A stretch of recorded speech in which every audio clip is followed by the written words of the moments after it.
The pressure didn't announce itself with sirens or flashing lights, it came softly, in the way emails started getting lost, in the way Devon forwarded her meeting notes with clarifications, in the way Heather CC'd higher-ups on every minor disagreement. Death by 1,000 corporate cuts. Tasha had only been back 2 weeks, and already the walls were rearranging themselves. But she wasn't new to this. She just hadn't expected it so soon. The week's Monday stand-up was tense. Her team sat in their usual semicircle of screens and laptops. Zuri beside her, pen ready, Devon across from her, arms folded. The others shuffled in with practiced calm. Tasha stood at the whiteboard, updating the roadmap in real time. So, she said, we're shifting the UI focus from frictionless flows to emotional stickiness. The last round of user testing showed higher retention when we introduced humanized prompts. She turned to Devon. You'll lead that testing phase again. Devon blinked. Actually, I was thinking we skip another round and move straight to dev.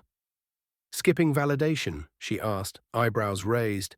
Users already told us what they liked. If we overtest, we'll lose time. And honestly, not everyone agrees with this emotional UX push. He said it casually, but the room tensed.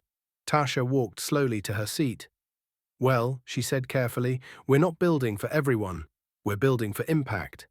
If you'd like to present a counter-strategy with data, I'll consider it. Until then, stay on the path. Devon looked away.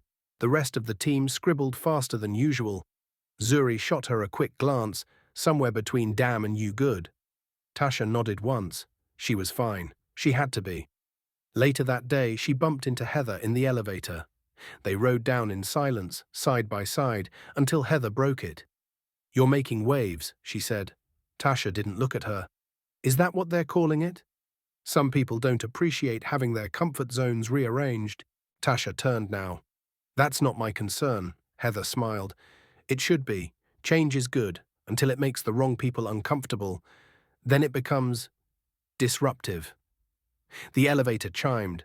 Tasha stepped out without another word. She could feel Heather's gaze on her back the entire walk down the hallway.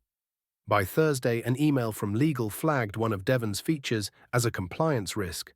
Minor, fixable. But when Tasha asked why she hadn't been looped in sooner, Devon shrugged. It didn't seem like a big deal. Tasha sat back in her chair. This isn't a classroom, Devon. Small risks become big liabilities. If you can't escalate properly, I'll have to question your lead status. Devon's jaw tightened. So now I'm under review? You're being held accountable, like everyone else. He didn't say anything else. Just stood and walked out of the glass office without a word. By that afternoon, a new Slack thread had popped up. Just asking questions. It was full of vague, anonymous comments. Anyone else feel like we're overcorrecting lately? Is every disagreement now an accountability issue? Hard to feel safe sharing ideas these days. Tasha didn't need to ask who started it. Zuri walked into her office around 6 p.m., laptop still open, headphones around her neck. You okay? She asked. Tasha was still staring at her screen. Fine. Doesn't look like fine. Tasha leaned back, folded her arms. You ever realize a team smiles to your face, but is building a wall behind your back? Zuri nodded slowly. Every school I ever went to. Tasha chuckled, tired. You think I'm pushing too hard? I think you're pushing just enough. They're just used to leaders that look like them and let things slide. Tasha turned to her. And if I push harder? Zuri smirked. Then maybe that wall will crack. Friday came with an unexpected surprise, an invitation, directly from the CEO, to join the quarterly all-lead strategy call. It wasn't just another video meeting. It was the digital version of the elite boardroom. Only 15 people were usually on it. Tasha would be the only first-timer. She looked at the invite for a long time. She could already hear the whispers that would follow. She's being fast-tracked. Another diversity parade. Let's see if she can actually hold her weight.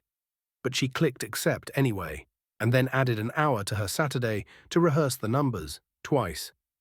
That night she got a message from someone she didn't expect. From Aaron Fielding. Subject, tomorrow's Firewatch out for Russell during the call. He's going to challenge your Q2 numbers. It's not personal. He just doesn't like change. Or new faces. You'll do fine, but don't back down.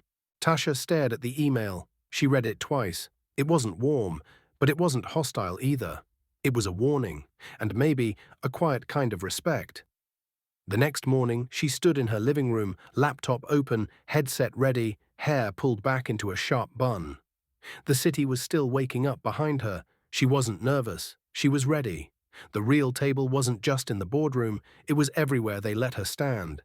And this time, she planned to speak louder than ever.